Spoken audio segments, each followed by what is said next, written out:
Turagushima mwami yuko wahagurutse kandi twumvise ko iyo userutse byose byumvira ubushake bwawe kandi nta kigukoma mu nkokora, kubasha gukora icyo ushaka mu ngabo zo ku ijuru ndetse no mu bantu bari ku isi n'ibigenda mu isi.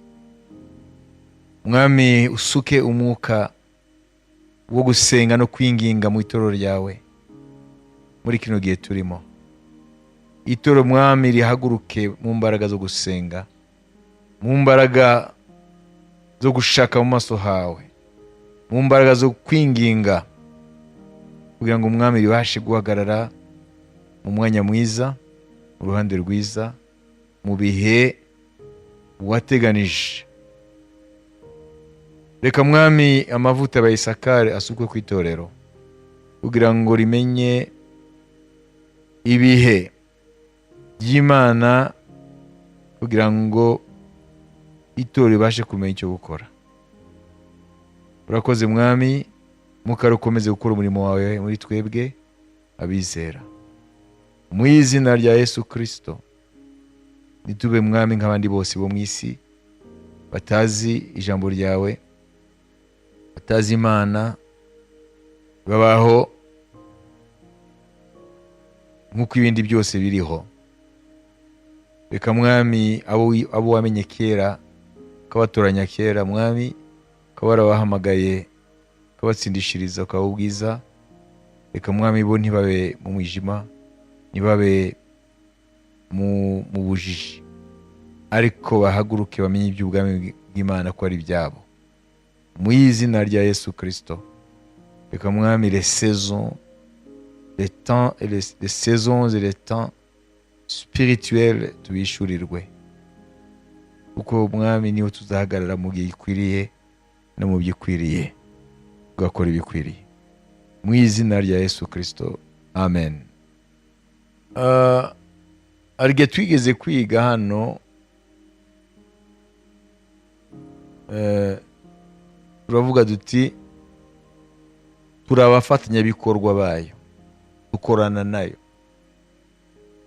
Ese wakorana n'umuntu atazi agenda yawe? Twarabivuze hano, turavuga ku byerekeye amen feuille de route spirituelle,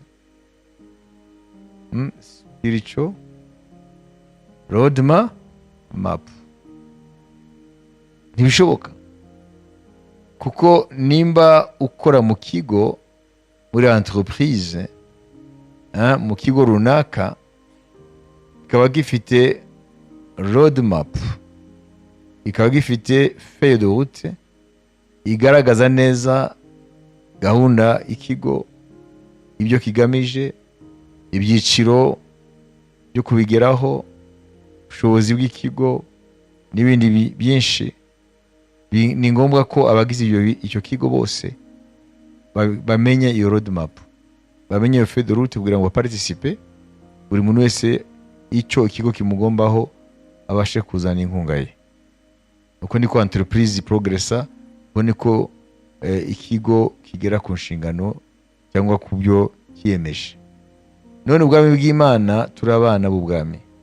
Niba tutazi rero road map y'ubwami, nitumenye iyo feuille de route y'ubwami, izi ukuntu twakorana twagira umumaro ubwami bw'Imana, kubera ko tuzaba dufite utwagenda twacu nitwo tugenda dukurikira, kandi ubwami bw'Imana twitirirwa bufite agenda yabwo. Niyo mpamvu ngo Abayisakari ngo bari bafite impano yo kumenya ibihe kugira ngo babwire Isirayeli icyo gukora. Kutamenya ibihe rero, Isirayeli ntiyari kumenya icyo gukora. Natwe muri iki gihe turimo rero, abantu benshi bitwa ngo n'abakristo ntibazi road map y'Imana, feuille de route y'Imana, ari ikubiyemo gahunda y'Imana. Ntibazi si Imana ubu irakora iki, Imana ubu ishigajwe n'iki, gahunda yayo ni iyihe, what next, ikurikira n'ibi, ntabyo bazi. Rero bibereye iwabo mu mubiri, niyo mpamvu bazagenda batungurwa, niyo mpamvu badashobora no kugendana n'Imana, kubera ko abantu babiri ntibagendana batasezeranye. Amen. Ko niko bimeze rero muri kino gihe. hahirwa rero wowe wabitahuye ukaba ushaka kuba mu mwanya ukwiriye mu gihe gikwiriye, mu mwanya ukwiriye mu gihe gikwiriye. Amen. Nimwibaze Simiyoni iyo ataba mu mwanya ukwiriye no mu gihe gikwiriye kandi ageze mu myaka yo kurangiza ubuzima bwo mu isi, icyo yategereje imyaka n'imyaka cyari kumutambuka agapfata atakibonye, akibaza ko Uwiteka niwe atasoje ibyo yasezeranye. Ariko yabaye mu gihe gikwiriye, kwiriye kuvuga ngo yabaye Yerusalemu mu gihe Yosefu na Mariya bazanye Yesu kumwereka abatambyi no gutanga iyo mategeko ateganijwe. Kuvuga ngo yabaye mu gihe gikwiriye, kwiriye afata isezerano ry'Imana mu biganza bye, ari we Yesu Kristo. Na Ana yabaye mu gihe gikwiriye, kwiriye. None wowe urahakwiriye no mu gihe gikwiriye? Zero problem. Ese uri ahantu hakwiriye mu gihe gikwiriye?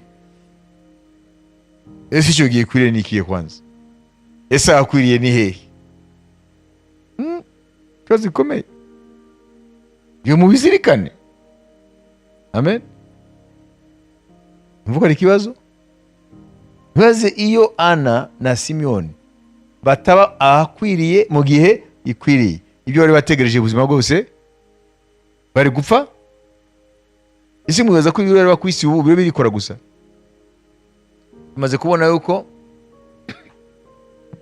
Imana iserutse,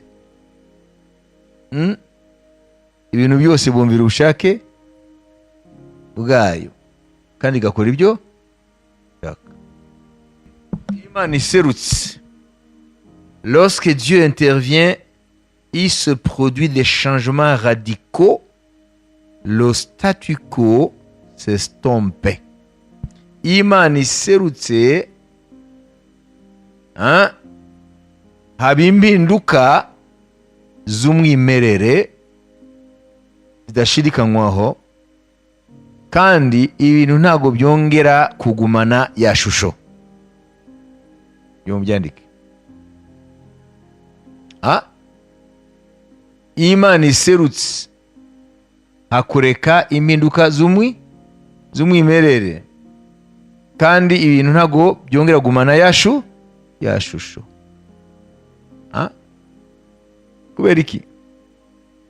Parce que Dieu est un Dieu du changement et non du statu quo.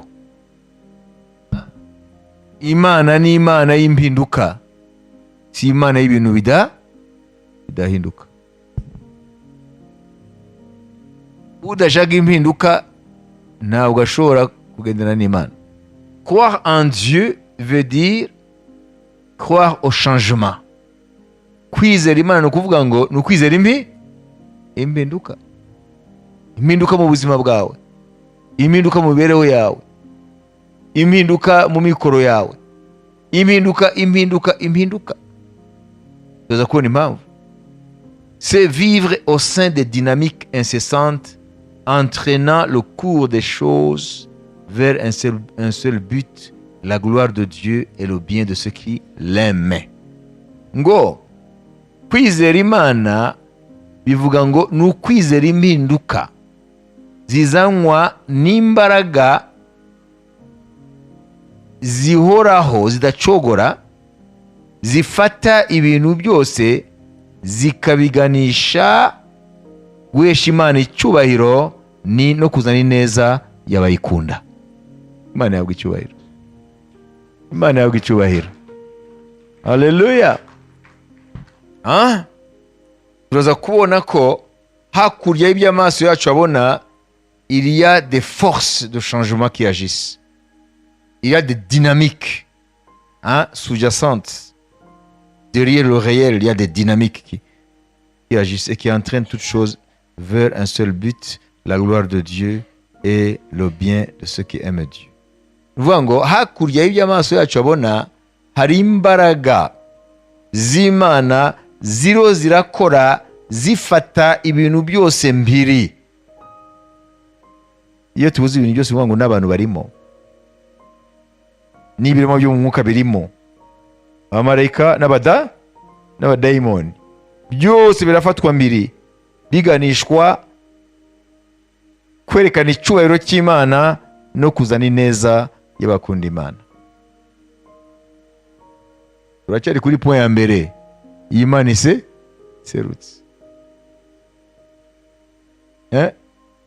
Na niryo rya jambo dukunda kuvuga, ariko ntabwo tujya kure ngo tusabe Imana iryagure muri twe. Abaroma 8:28 turarikunda cyane, n'abandi barikunda. Umaze gufata umwanya ukabaza Imana ngo iryagure muri wowe, nturisubira nk'agasuku gusa. Yega zahabu ntabwo iba ku muhanda, zahabu iba hasi mu butaka, baracukura epfo, ndetse bamwe bagapfira mu birombe bayishaka. Natwe turasoma ijambo ry'Imana, nta mwanya duha Imana kugira ngo Imana idusobanurire ibyagure mu mwuka. Kandi tuzi yuko ku bakunda Imana byose bifataniriza hamwe kubazanira ibyiza, ari bo bahamagawe nk'uko yabigambiriye. Amen. None se byose bifataniriza hamwe kuzana ibyiza gute? Concrètement, pratiquement, technically. Il faut poser la question. Byose nanjye ndimo, nawe urimo, inyenyeri zirimo, abadayimoni barimo, abamarayika barimo, buri kintu cyose, byose biri muri byose. Iyo jambo byose ni gute bifataniza hamwe kuzanira ibyiza abakunda Imana, abahamagaye nk'uko yabigambiriye? Ni ibi turabona, nibyo umunyabwenge mwene Dawidi Salomo yavuze mu mubwiriza rimwe 8. Toutes choses sont en travail au-delà de ce qu'on peut dire. Toutes choses. Somere. Ibintu byose bifite umuruho mwinshi utavugwa. Oh là là. Niko wavuze ngo bifite umuruho. Yewe. Imiruho yarahamuye abantu. Iyo uhereye ku murongo wa 7 ntuzakumva ibyo ari byo. Inzuzi zose cyangwa nushaka uhere ku murongo wa 5, cyangwa nushaka uhere ku murongo wa 1 bigeze ku 8, niyo muza kumva iri jambo. Amagambo y'umubwiriza mwene Dawidi, umwami utuye Yerusalemu. Umubwiriza aravuga ati, ubusa gusa nta kamaro, byose ni ubusa. Ibyo umuntu agokera byose akiri mu isi bimumarira iki? Abo ku ngoma imwe barashira, hakaza abo ku yindi. Agokera byose akiri mu isi. Abo ku ngoma imwe barashira, hakaza abo ku yindi, ariko isi ihoraho iteka. Izuba naryo rirarasa rikarenga, rikihutira gusubira aho rirasira. Umuyaga uhuha werekeye ikusi, ugahindukirira ikasikazi, uhora unyuranamo mu rugendo rwawo, kandi ugaruka kuzenguruka mu nzira zawo. Inzuzi zose zisuka mu nyanja, nyamara inyanja ntiyuzura. Aho inzuzi zinyura niho zisubira kunyura. Ibintu byose bifite umuruho mwinshi utavugwa, ijisho ntirihaga kurura, n'amatwi ntarambirwa kumva. Amen. Mumva umubwiriza aravuga iki? Mbere yuko tujya kuri wa murongo w'8 aravuga iki? Dans ce passage de Salomon, l'Ecclésiaste, le sage, Salomon, par le Saint-Esprit, il interpelle les hommes à ne pas être dupés, floués par le réel qui se présente devant leurs yeux, comme si rien ne bouge. Tout est stable, parce que ne voyons aucun vent de changement, aucun signe de changement. Uyu mubwiriza aravuga ngo ibyo amaso yacu aguma areba ashobora kutwereka ko ibintu biguma uko biri, yuko ntabwo ishobora kubihutaza. nibyo bita le réel iyo tubona. kandi baba n'abantu bagwa muri uwo mutego, noneho bagatungurwa kuko ntibamenya imbaraga ziza guhindura ibyo bintu zikabivanaho, ishusho yayo ikavaho, akaza iyindi shusho, akaremwa ibindi, bama batungurwa. Ils sont dupés parce qu'ils voient, floués parce qu'ils voient, parce qu'ils voient. Abantu ibyo babona birabashuka. Yamara kubashuka rero, nk'abantu baguwe neza muri uwo mwanya, muri ibyo bihe, bakumva ko nta kizabihindura, bizahora uko biri, nabo bazahora uko bari. Nimba bakomeye bazahora bakomeye, nimba ari umukene azahora ari umukene. Bayibise ibyo nibyo umubwiriza avuga. Tugeze ku murongo w'umunani rero, niyo mu Kinyarwanda rero bavuze itari byo, baravuga ngo toutes choses, umviriza, toutes choses sont en travail. Ça veut dire quoi? Être en travail, oui. C'est l'idée du mouvement. Ibintu byose hari imbaraga zo zirabifata, zibiganisha aho abantu batarabona n'amaso yabo. N'ubu amaso yacu atabibona ubu, ibintu biriho birahindurwa n'imbaraga tutabona. Amen. Les forces, les dynamiques de changement ntabwo uzibona wowe, ariko ziho zirakora. N'imbaraga z'Imana ziri sous-jacentes, ziri aho tutabona, ziri mu rwego rutari urwo umubiri wacu, urwego rw'umwuka.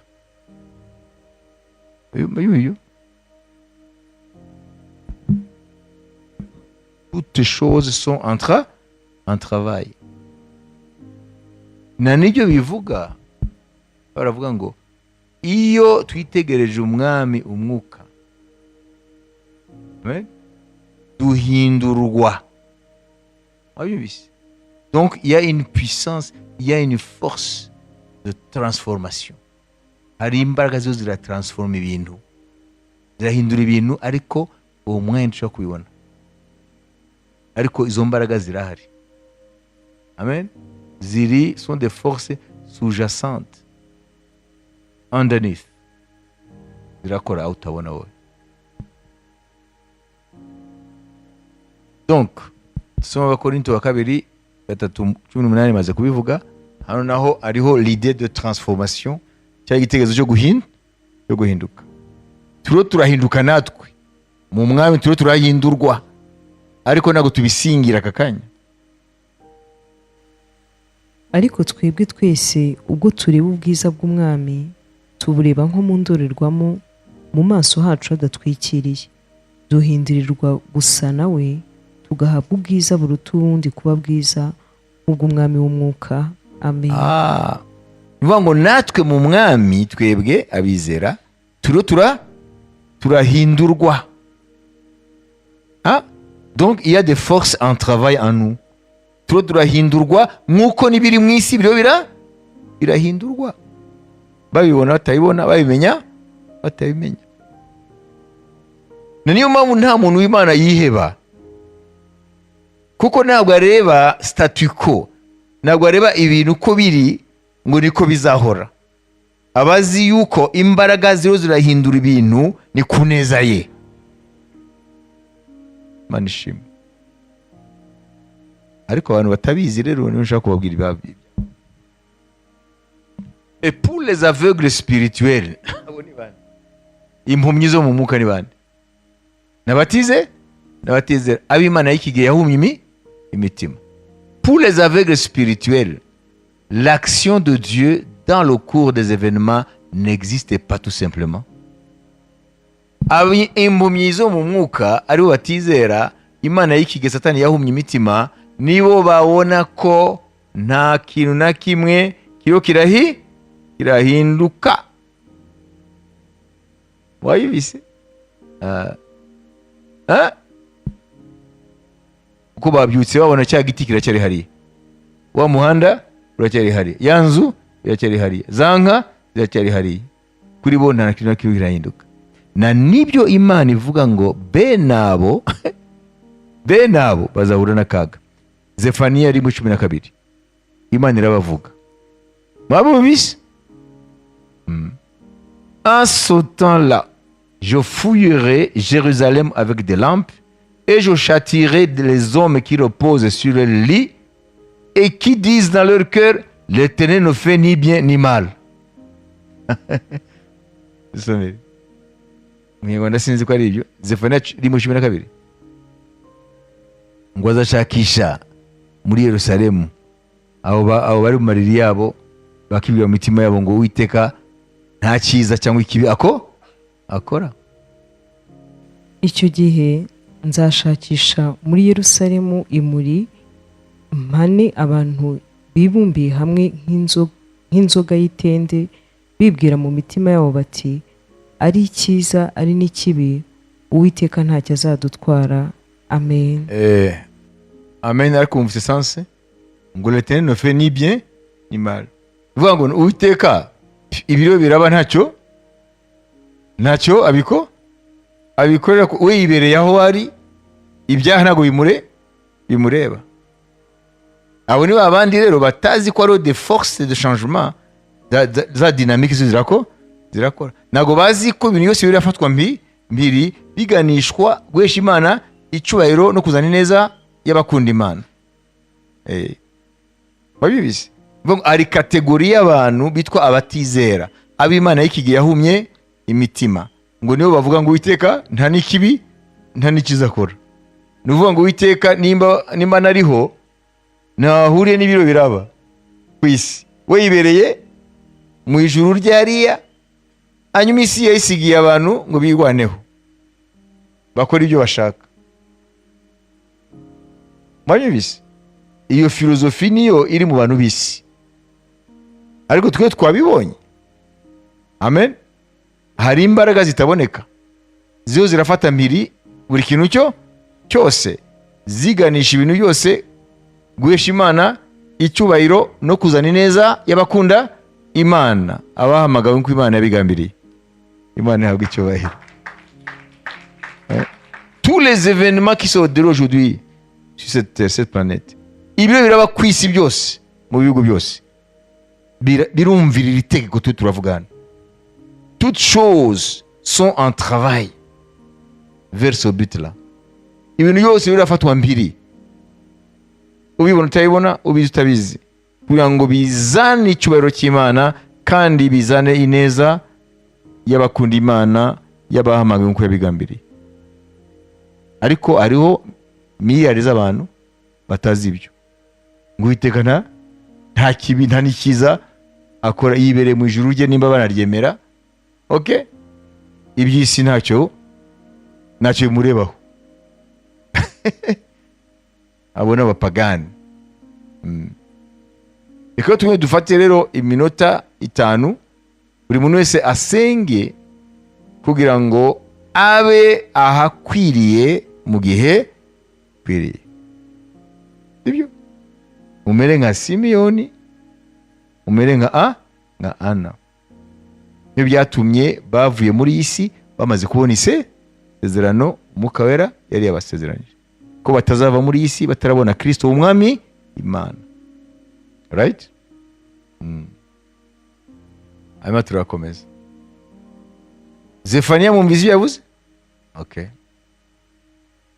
Kuko nawe ushobora kuba wicaye hano ukareba ibintu uko bimeze ngo ntagihinduka, cyangwa ukareba situation yawe ngo nta kiro kirahinduka, ukareba ibyo wasengeye ngo nta kimwe kiro kirakoreka, hanyuma nawe ukavuga nk'aba bantu ngo bari maririya, ukavuga ngo Uwiteka ngo hari ikibi hari ikiza ntabwo akora. Mu jambo rimwe, ils vivent la négation de l'action de Dieu. Ni ukuvuga ngo babaho Imana nta kishu igira muri biraba, nta kikora. Baribeshya rero ngo Imana nta kikora. Baribeshya, baribeshya. Ils vont déchanter. Amen. Fata iyo minota nawe uri mu bantu bibaza gutyo wihane. Wabibise nimba uri mu bantu bibaza ngo Uwiteka ngo nta kibi nta n'ikiza akora, ari kibi ntabwo tubona rero ikora, ari cyiza ntabwo tubona ikora. Uwiteka yibereye iwe mu ijuru, isi yayirekeye abantu na Satani bayikiniremo uko bashaka. Nimba utekereza gutyo uribeshya, amaso yaragushuka. Il y a des dynamiques, des forces de changement qui sont en train d'entraîner toute chose vers le but suprême. Hari force, hari imbaraga, hariho dynamics zo zirafata ibintu yose mbiri zibiganisha guhesha Imana icyubahiro no kuzanira abakunda Imana, abamaga ko yabigambiriye ibyiza. Rero wowe wizera Imana ntago witega ibibi, kuko izo force, izo dynamics zo zirakora, izo dynamics, divine dynamics zo zirafata mbiri ibintu byose kugira ngo bikuzanire ibyiza. Imana yawe himbazwe. Amen.